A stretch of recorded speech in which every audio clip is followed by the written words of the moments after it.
Galera do Webvôlei, estamos de volta aqui hoje com uma entrevista mais do que especial. O mundo todo falando de guerra, infelizmente. Rússia invadiu a Ucrânia na semana passada, na última quinta-feira. Estamos vendo aí todos os desdobramentos, infelizmente, humanitários. As cenas que a gente vê na televisão, a gente talvez achasse que só existiam livros de história, né? Ou filmes do passado. Estamos vendo aqui na nossa frente o que está acontecendo.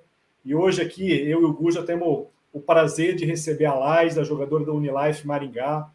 Teve uma passagem por uma temporada no vôlei da Ucrânia, vai poder contar para a gente o que ela viveu no país, as experiências, o contato que ela tem com o pessoal de lá. E a gente vai poder falar um pouco desses desdobramentos que o vôlei tem visto, infelizmente, da guerra. Liza, muito obrigado por ter aceitado o nosso convite. Eu que agradeço, galera. É um prazer estar aqui conversando um pouquinho, poder falar um pouquinho da minha experiência na Ucrânia com vocês. Guja, parceiro, tudo bem? Tenha a honra de começar esse bate-papo com a Liza aqui. Tudo tranquilo? Buenas, Dani. Buenas, Liza. Obrigado por participar conosco dessa resenha.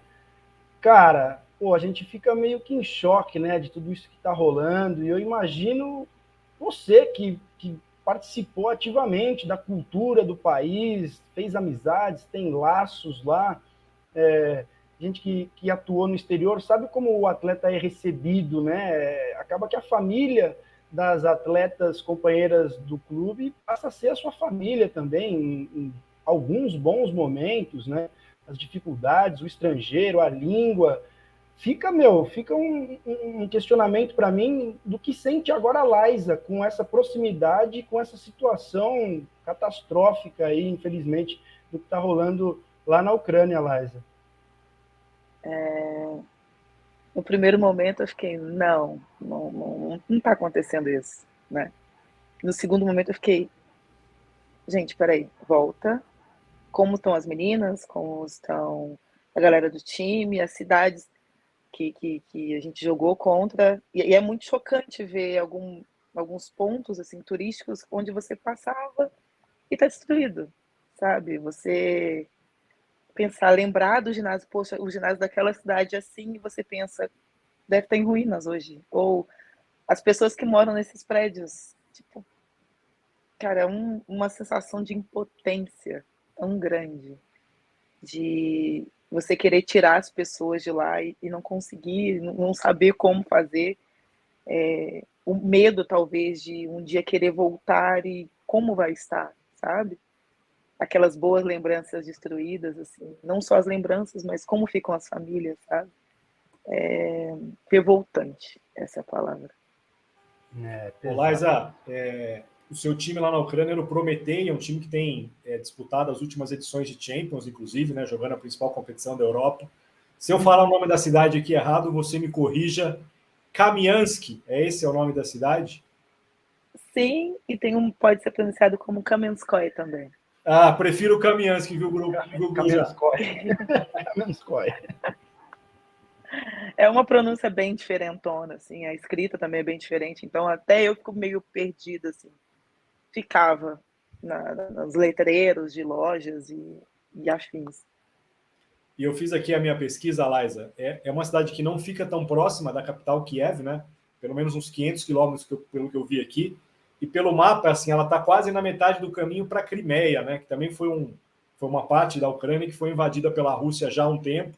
E você já deve ter vivido um pouco dessa situação, né? De estar no país, de alguma forma tem alguém invadindo uma parte do país, aquela sensação de o que eu faço, né? No período que você teve lá, 19 e 20, antes de chegar, você teve alguma informação, cuidado com isso está passando por aqui, ou você vai lá de peito aberto, vamos ver o que está acontecendo, e chega na hora lá, bate um certo temor. Teve alguma coisa em relação a isso? Não, com relação a isso, não.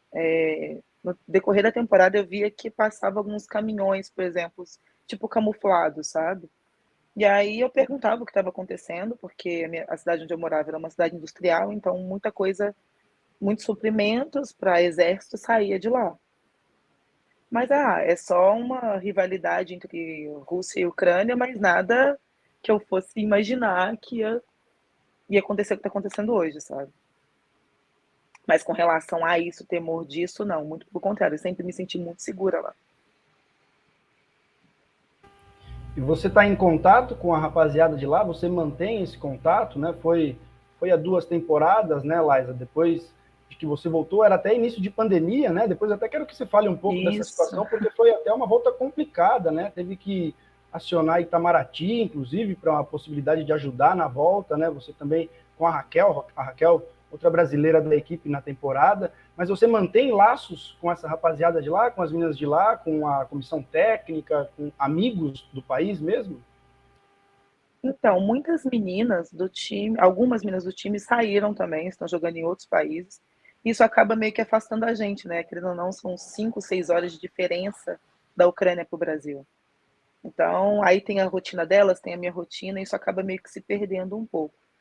Mas a minha mãe, por exemplo, mantém contato com muita gente de lá.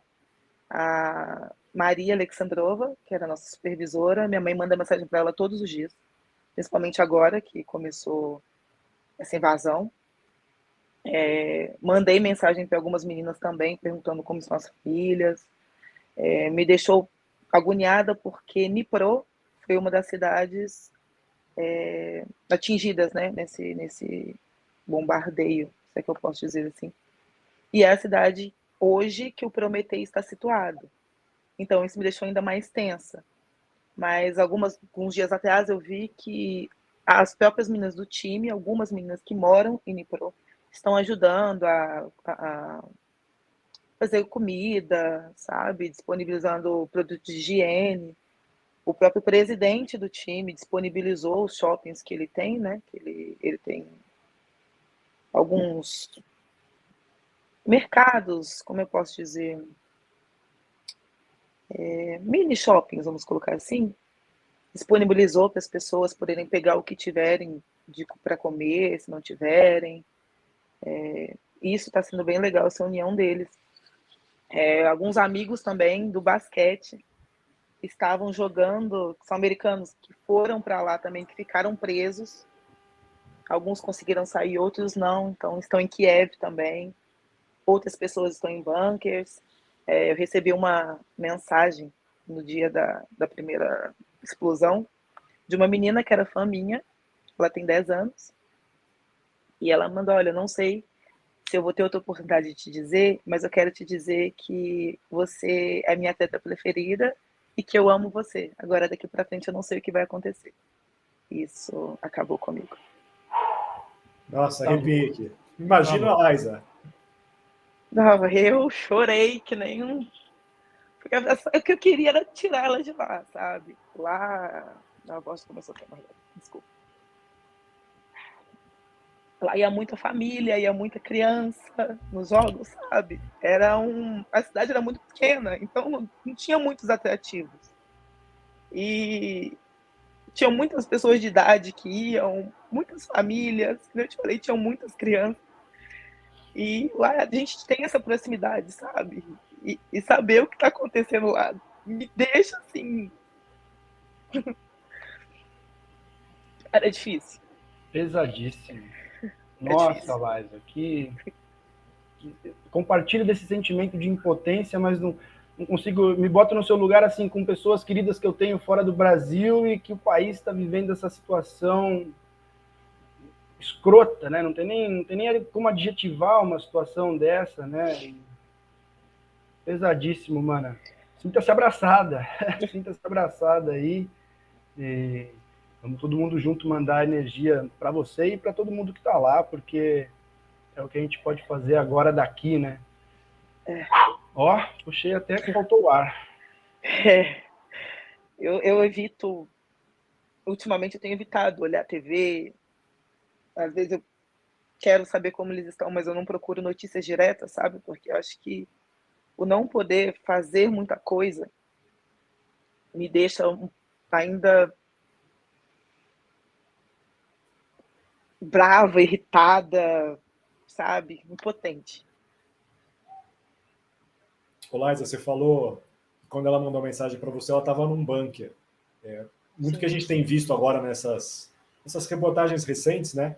Era o medo, né, que a Ucrânia tinha do passado, Guerra Fria, né? Então essas construções já eram feitas para um outro momento de mundo, né? Uma guerra ali, a guerra que não existiu, na verdade, né, entre Estados Unidos e União Soviética, e hoje acaba sendo utilizada essa estrutura para isso. No prédio onde você morava tinha bunker? Você chegou a visitar, porque era até a atração turística do país, né? Não. Algumas cidades da Ucrânia não são tão desenvolvidas como Dnipro, Kiev, Odessa. A cidade onde eu morei mesmo, se você pegar aquele documentário sobre Pripyat, sobre Chernobyl, a estrutura dos prédios é a mesma. Tá. Sabe? Se você pegar as fotos da destruição que está tendo hoje, comparar, é a mesma. Então, assim, não tem. Não tem. A galera que está em bunker é só a galera que consegue manter isso, tem um poder aquisitivo maior, sabe? Quem não tem, está desprotegido. E é um país que tem um território vasto, né? É o segundo maior país da Europa. Desde 2014, acho que já tinha rolado ali um burburinho um pouco mais quente já dessa situação, movimento separatista, galera que apoiava a Rússia lá dentro ainda da Ucrânia. Você não viveu nada, você só viveu a paz no país, não tinha nenhum clima de medo, não tinha nenhuma situação alarmante. Você estava ali jogando voleibol e acolhida pela sua comunidade, é isso, Laila? Isso, porque a cidade Kamiansk não fica próxima à divisa com a Rússia. E onde tinha alguma tensão ali era nessa região, na fronteira. Então não tinha nada disso, assim, eu não via nada disso. Você estava ali mais perto da Hungria, estava mais perto da Eslováquia, Polônia. Qual era a mais proximidade da sua fronteira ali? Porque faz fronteira com alguns outros países, né? Além da Rússia, Sim, da sim. Bielorrússia, a Hungria, Polônia, Eslováquia, Não, era Romênia. para o outro lado. Tá. É para o outro lado. Eu não sei te dizer ele mais ou menos. É porque a gente viajava muito de ônibus, então eu sei por exemplo, tempo de viagem. Era, sei lá, 8 horas ao norte, 8 horas ao sul, sudeste, sudoeste, sabe? Então eu estava ali mais ou menos no sudeste do país. Pelo que eu Tá. vi até no mapa, fica até mais perto de Donetsk, que é a região que já foi. Lá as brigas separatistas aconteceram há um tempo, né? A gente acompanha até quem está no esporte, no caso do Shakhtar, né, o time de futebol, que é um dos times milionários do país, e os brasileiros, tem muito brasileiro lá, né? Então esses brasileiros já não estavam em Donetsk há um tempo por conta disso, né? Foi uma região meio que anexada pela Rússia recentemente. E aí, Lais, assim, nesse contato que você teve nessa temporada na Ucrânia, você tinha contato com muitos brasileiros de outros esportes, porque o brasileiro, quando está fora do país, tenta fazer aquela sua turminha, né? Até aquela base de apoio quando precisa de alguma coisa, né? Você tinha esse contato com outros esportes? Era você, a Raquel? Tinha mais gente por perto? Como é que era a sua relação com outros brasileiros na Ucrânia? Não, muito pelo contrário, eu fiquei bem quietinha ali mesmo. Foi minha primeira experiência internacional. Então eu não sabia muito bem o que fazer, quem procurar, se tinha alguma coisa perto. É, que nem a maioria das viagens que nós fazíamos, maioria não, né? Todas as viagens dentro da Ucrânia foram de ônibus. Então a gente vai, joga os 2 jogos, que era assim, 2 jogos, uma rodada, e já voltava. Então não tinha tempo para ir turistar durante os jogos, sabe? Mas não tive contato com nenhum outro brasileiro até a Raquel chegar. Eu cheguei antes, ela chegou alguns meses depois. E a sua experiência como temporada de vôlei na Ucrânia foi bacana? Foi diferente, foi diferente. Na Ucrânia não é tão forte, ou não era tão forte, o nível de vôlei como é aqui no Brasil, por exemplo. Então tinha uma discrepância muito grande do meu time de Odessa, por exemplo, que era o Khimik, pro Polícia, sabe? Tinha muita diferença, tanto em estrutura quanto em sistema de jogo, por exemplo. Como eu te falei, uma rodada tem 2 jogos. Aí tinha a Copa Ucrânia, por exemplo, que era 3, 4, 5 jogos durante a semana, e tudo ao mesmo tempo. Então, um final de semana você joga 2 jogos por uma rodada, né? Na outra semana tem mais 5 jogos pela Copa Ucrânia.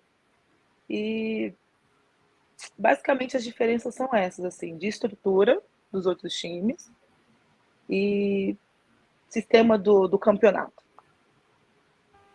E a língua, Laisa? Você saiu do Brasil dominando o inglês, chegou lá, como é que foi? Sua primeira experiência internacional na Ucrânia. Eu saí do Brasil mal falando português. Já passei perrengue chegando na França, chegando em Paris, nós tive que fazer conexão. Eu não falava nada, nada, e o cara perguntando um monte de coisa, e eu assim, ó, alguém me ajuda? Até ele pegar meu passaporte e colocar no bolsinho. Eu falei, ferrou. Gente, como é que eu vou sair daqui? Eu tenho 1 hora para fazer uma conexão, e o aeroporto em Paris é enorme. Falei, cara, me lascou, me lascou. E eu tava com a malinha da seleção. Aí eu falei, voleibol player. Ele, voleibol player? É, do Brasil. Ah, do Brasil, que a minha Já deu um malinha tem, sorriso. né? É. Ele, você tem alguma foto? Você tem de foto. Eu peguei o celular, busquei uma foto lá, minha jogando, falei, isso aqui. Aí ele me deu o passaporte e entregou. Eu falei, ai, graças a Deus. Se tivesse falado mais alguma outra palavra, e sem sinal, né? Porque tinha acabado de sair do avião, não tinha pegado nem Wi-Fi ainda, passando sufoco. E lá é um negócio muito estranho, porque você não lê o que está escrito, né? O P, por exemplo, tem som de R. O R é um U ao contrário. Então, por exemplo, estava escrito lá Anteca. Para mim era Anteca. A-N-T-A-K-A. Mas se lê Apteca. Eu fiquei, o que é isso? O que é apteca? Ela é a farmácia. Eu falei, meu Deus, eu tô lascada nesse lugar. Se farmácia, que é farmácia em todas as línguas praticamente, né? Você consegue ler farmácia em todas as línguas, é quase Apteca. igual. Pra mim é anteca, gente. Desculpa, não, é apteca. Gente, não dá. Não consigo. E aí você teve que fazer a sua comunicação com a rapaziada com o inglês. E como que é o inglês da galera lá? Todo mundo fala inglês ou é só aquele lance mais de comunicação global mesmo? Alguns falam. Eu brinco que a linguagem do vôlei é muito fácil, né? A gente se entende ali, tá tudo certo. Agora, fora é outros 500. Eu descobri que o Google Tradutor era o meu melhor amigo. E era parte da família, porque eu não largava do Google Tradutor de jeito nenhum. Tanto para o inglês quanto para o ucraniano, russo, né? Porque é bem parecida a língua. E tem isso lá também, né? Alguns falam ucraniano, mas a maioria ainda fala russo, né? Herança dos anos anteriores, né? Sim, mas não muda muito. Não muda. Às vezes é a forma de se pronunciar alguma coisa. Por exemplo, eu só não sei o que é russo e o que é ucraniano. Mas a palavra harasho e a palavra harosh é a mesma coisa. Escrevem da mesma forma, só que a pronúncia é diferente. Uma é em russo e a outra é em ucraniano. E o que que Pique isso um significa, sotaque no Laís? Brasil, né, Dani? Pique um sotaque no Brasil. Se você puser um cara do Rio Grande do Sul e um cara do Rio Grande do Norte para falar a mesma palavra, eles vão falar de jeito diferentes. É. Ô, Laís, e você E percebeu? você perguntou o que significa. O que que significava essa palavra que você falou que era diferente? Eu acho, se eu não estiver muito, muito equivocada, é tudo bem. Posso Então, estar errada, porque eu não pratiquei essa parte, mas algumas palavras ainda lembro do significado. e você percebia, Laisa, essa, não sei se a palavra certa é rivalidade, mas essa situação mais delicada entre o russo e o ucraniano, para você ali que tinha chegado, não tinha tanto conhecimento de como a vida funcionava, da rivalidade histórica, isso passava despercebido para você? Não, assim, conversando com algumas pessoas, principalmente as pessoas um pouco mais velhas, tem essa separação. Rússia é Rússia, Ucrânia é Ucrânia, principalmente na língua. O meu técnico mesmo, ele só fala ucraniano com a família dele. Somente ucraniano. E ele até brincava que a filha mais nova dele era rebelde e queria falar russo. E ele, não, você é ucraniana, você vai falar ucraniano. Sabe? Acho que a herança da União Soviética ali tem um peso muito negativo, né? Então isso faz as pessoas quererem separar muito bem a língua, os costumes. E se não me engano, pela pesquisa que eu estava fazendo aqui, você jogou numa temporada de pandemia, né? Você chegou a começar a jogar torneio europeu? Acho que era Challenge Cup que vocês iam disputar, né? Vocês começaram a disputar e parou, Sim. não deu tempo nem de começar? Não, nós começamos. Nós começamos, mas se não me engano, nós fomos eliminadas na segunda rodada. Alguma coisa assim, alguma coisa parecida. O que acabou mesmo foi o campeonato ucraniano, que não chegou nem no segundo turno. E aí você teve muita dificuldade para voltar, né? O Bu já tinha falado um pouco antes. Sim, sim. Aí começou o desespero, porque no início, acho que final de fevereiro, quando explodiu mesmo assim, os casos na Europa, o basquete parou. Acho que umas 2 semanas depois do meu aniversário. Final de fevereiro, início de março. E o vôlei continuou. O basquete encerrou as atividades, o futebol encerrou as atividades, cancelaram o campeonato. E o vôlei, assim, tá, os jogos estão suspensos, mas o campeonato ainda não acabou. E aí, no dia, se não me engano, dia 27 de março, saía o último voo da Ucrânia para o Brasil. E o último voo saía às 5 horas da tarde, por exemplo. A Federação Ucraniana encerrou o campeonato no dia 27, às 2 da tarde. Cara. Não tinha mais voo. Não dava tempo para a gente ir, porque teria que pegar o ônibus ou uma van da nossa cidade até Kiev. São 8 horas de carro até Kiev. Então, de qualquer forma, não daria tempo. Mesmo se a gente pegasse um voo de Dnipro para lá, não ia dar. Não ia dar tempo de fazer mala, não ia dar tempo de deixar o apartamento, não tinha o que fazer. E aí, fechou. Fronteiras fechadas. Até entre cidades na Ucrânia. A gente ficou tipo, lascou-se. O que a gente vai fazer? E eu desesperada, porque até então eu era grupo de risco, eu sou asmática. Falei, cara, o que eu vou fazer? O que a gente vai fazer? E a cidade parecendo uma cidade fantasma. As únicas pessoas que a gente via estavam no mercado e que abarrotou de gente. Mas não faltou nada. Faltou assim, né? Álcool em gel, máscara, luva. Em determinado momento faltou. Mas aqui a recomendação. Lá, aqui não, né? Eu falando como se estivesse lá. Mas a recomendação lá é que, às vezes, se não tivesse o álcool em gel, que eu poderia usar, por exemplo, vodka para higienizar as mãos. E isso lá naquela época, naquela região é muito forte, né? Você usar a vodka como esterilizador, por exemplo. Então, na falta disso, eles falaram, ok, usem, mas evitem sair de casa, usem máscara, luva, se possível. E lá tinha, quando fechou tudo, se não me engano, tinham 3 ou 5 casos, de coronavírus no país. Eles foram muito radicais. E você demorou quanto tempo para conseguir voltar para o Brasil? Aí demorou um pouquinho. Se não me engano, foram umas 2 semanas.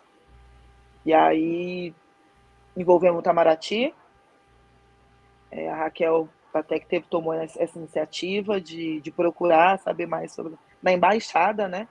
Porque a gente viu que o Itamaraty estava resgatando brasileiros.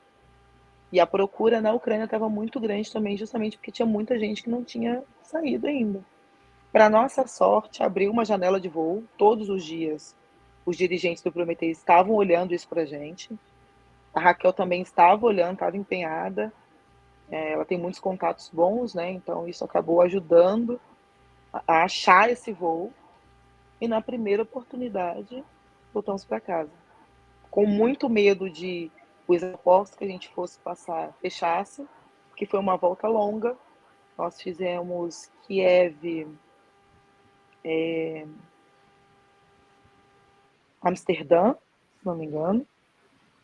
Amsterdã, Catar, Catar, Guarulhos. Eu ainda tive que pegar mais um voo para BH.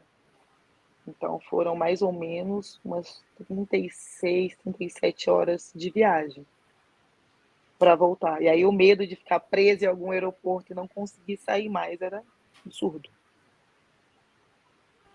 E assim, tudo fechado, não tinha lanchonete. O máximo que tinha era aquelas maquininhas e tudo o olho da cara, porque não tinha reposição, não tinha como repor. Não tinha estoque, sabe? Gente dormindo no chão do aeroporto.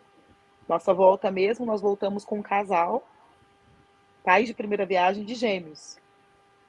Eles estavam atordoados, assim. Ficou eu e a Raquel de babá praticamente a viagem inteira. Porque eles não sabiam o que fazer, extremamente cansados, né? Os pa... Quem é pai vai me entender. E numa viagem certa, sem saber o que ia acontecer. Perrengue dos maiores, mas chegaram bem, chegaram em casa bem, saudáveis. Graças E a aí, Deus. e aí desenrolou essa sua temporada, te rendeu bons frutos ainda lá no leste europeu, né, Lázaro? Depois você foi jogar ainda no clube da Pirv, né, na Romênia?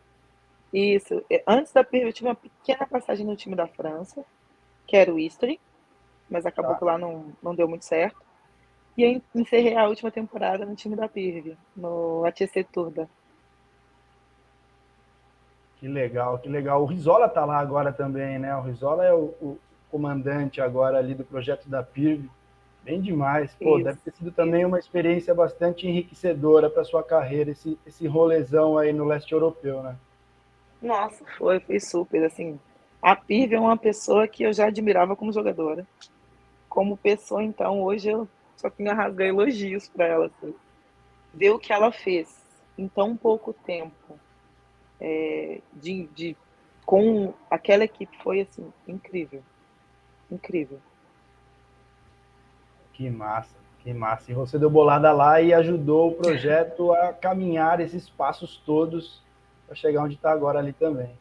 É, é bom fazer parte da história, né? Isso é bom, isso é bom. Ainda mais quando é positiva.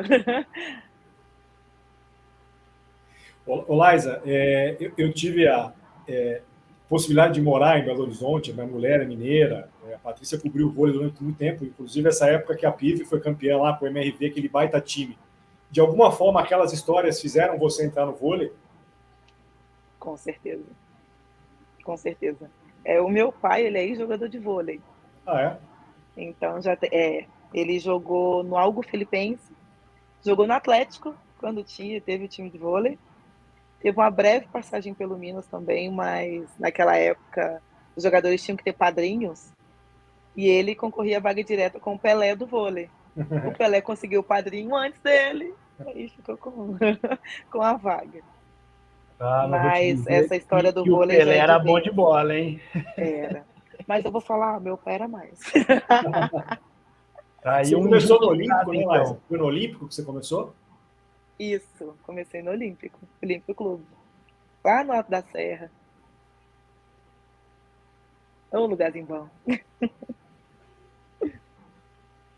Que O massa. Guja, Fala tudo aí. e para a gente também não deixar de falar de momento, temos uma reta final do Superliga se aproximando, né, Liza? Esse projeto de Maringá, já se sabia que nesse primeiro momento era um projeto que poderia brigar para o playoff, mas vamos dizer, a primeira obrigação seria escapar de rebaixamento e vocês estão muito próximas de confirmar isso, né? O Curitiba perdeu para o Osasco, então tem uma diferença aí de 5 pontos. É um pouco dessa sensação de quase dever cumprido essa reta final de temporada para vocês? Acho que sensação de quase ainda não, porque ainda tem a possibilidade de cair. Então a gente vai ficar nessa quando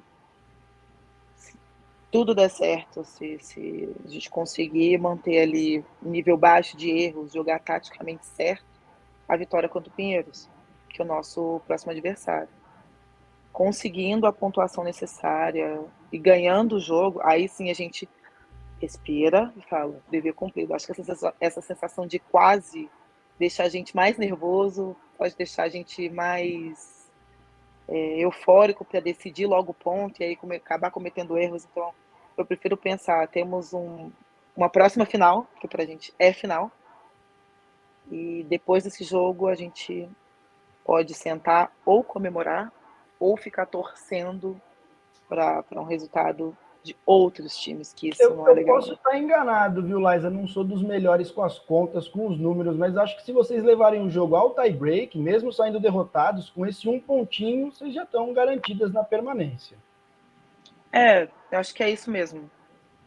Mas ficar dependendo de 1 ponto é complicado, né? É melhor a gente depender unicamente, exclusivamente de uma vitória nossa, do que ficar, sabe, 1 pontinho, vamos jogar por 1 ponto. Não, nós vamos jogar pelo jogo, pela Boa. vitória. Boa. Então, acho que ficar pensando em 1 ponto é sonhar pouco, diante de uma situação que é real, a vitória é real, é palpável. Boa. E como Já, está a conversa? Do meu lado aqui, eu tinha muitas dúvidas sobre o que a Liza viveu na Ucrânia, e assim, acho que foi muito bacana ela poder expor várias coisas assim de dia a dia, né? O Guja, que já rodou o mundo jogando, sabe muito bem essa dificuldade de dia a dia de brasileiro, né? De adaptação, de você precisar de ajuda muitas vezes e não ter, de às vezes os perrengues serem maiores do que a gente imagina e ter que precisar de uma ajuda externa. Liza, se você pudesse assim resumir a sua passagem pela Ucrânia em uma palavra, você conseguiria ou não? Conseguiria. Seria recomeço. Para mim é essa a palavra, recomeço. Antes de ir para fora, eu tive alguns problemas pessoais que me fizeram me afastar das quadras, né? E isso foi foi muito marcante para mim, porque eu não me via fazendo outra coisa, sabe? E eu não sabia por onde começar de novo. Já estava um tempo fora das quadras, então eu não tinha mercado no Brasil. Ninguém conhecia a Liza, sabe? Ninguém conhecia o meu trabalho, assim. Eu saí do banco do Minas, eu era banco da Hooker, então, pensa, as chances de jogar eram muito poucas, e mesmo assim, a Hooker estava rodando tudo, então não precisava, às vezes, de uma inversão, por exemplo, sabe? E foi o meu recomeço, assim. Eu bati na porta de todos os times da Superliga, na época, tanto da Liga A quanto da Liga B, e nenhum time tinha interesse. E aí o meu empresário falou assim, olha, vamos tentar alguma coisa fora, com seus vídeos antigos. E aí surgiu o Prometei.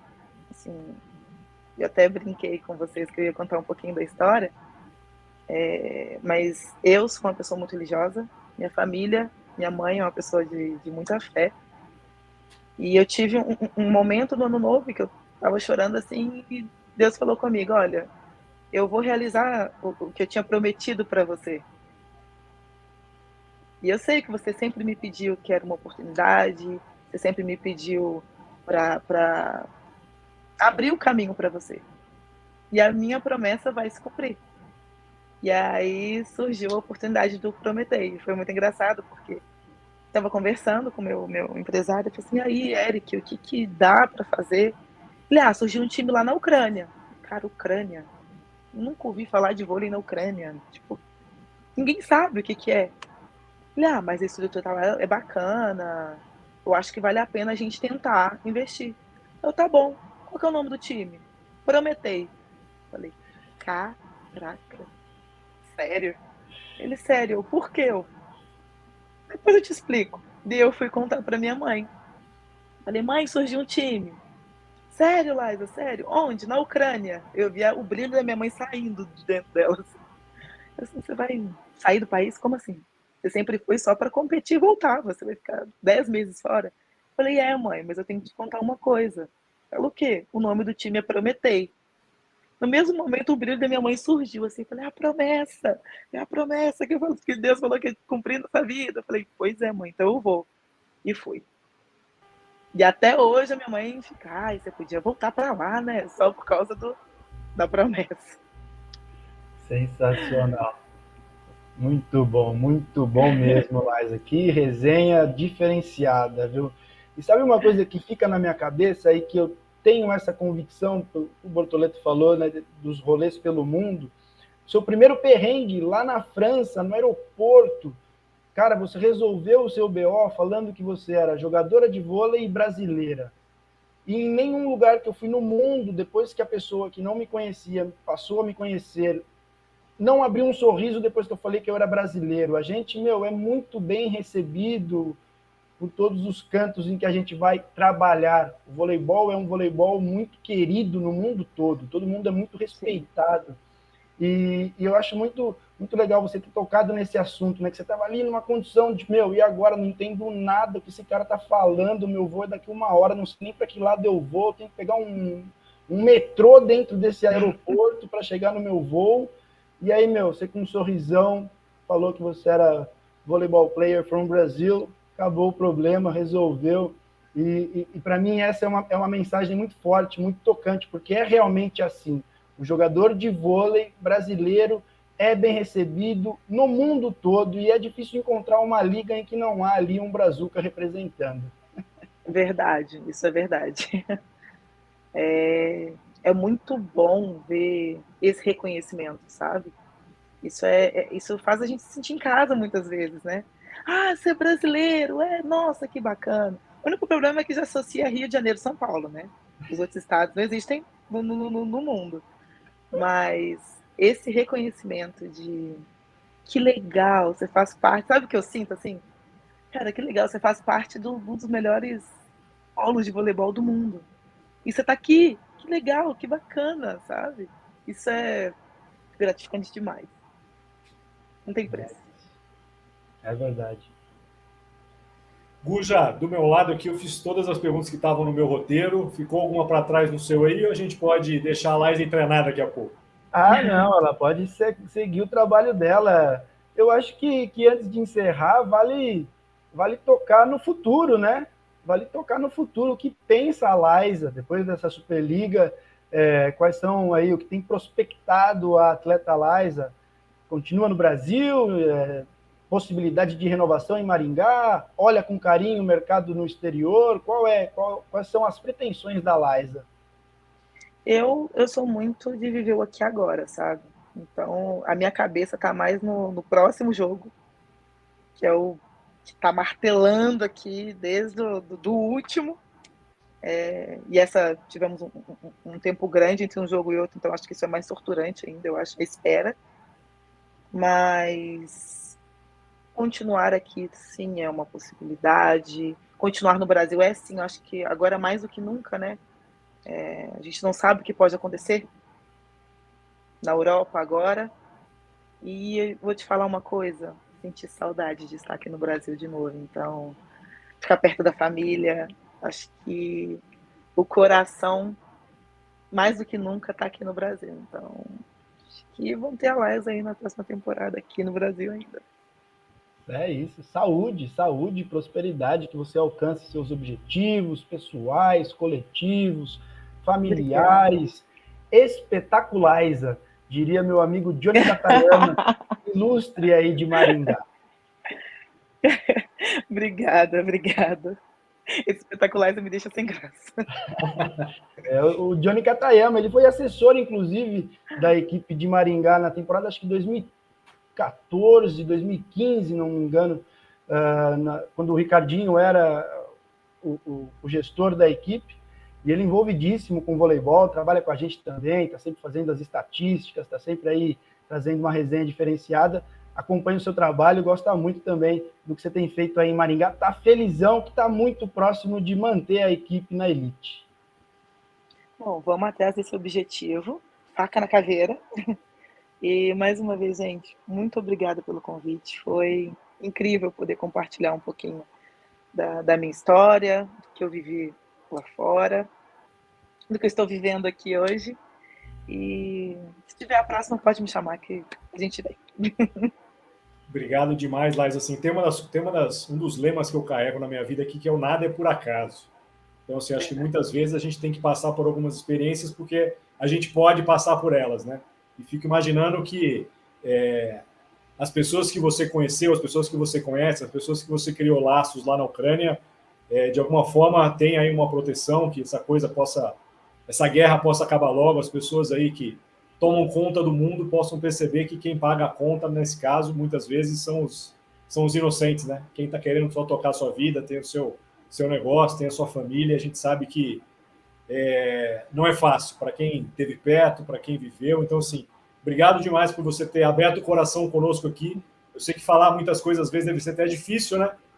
De relembrar, tocar em alguns assuntos, aquelas coisas que você prefere, às vezes, deixar guardadinho no cantinho ali, mas obrigado demais, tá, Laisa, por colaborar com a gente nesse momento, tentar entender um pouco do que vive o povo lá e também relembrar essas passagens suas lá, tá? Obrigado demais, boa sorte, bom fim de temporada. Obrigada. Guja, parceiro, obrigado. Até a próxima, amigo. Só gratidão, Dani, Laisa. Tenham uma boa tarde e a gente se vê por aí. A gente se vê. Tchau, gente. Até a próxima. Tchau.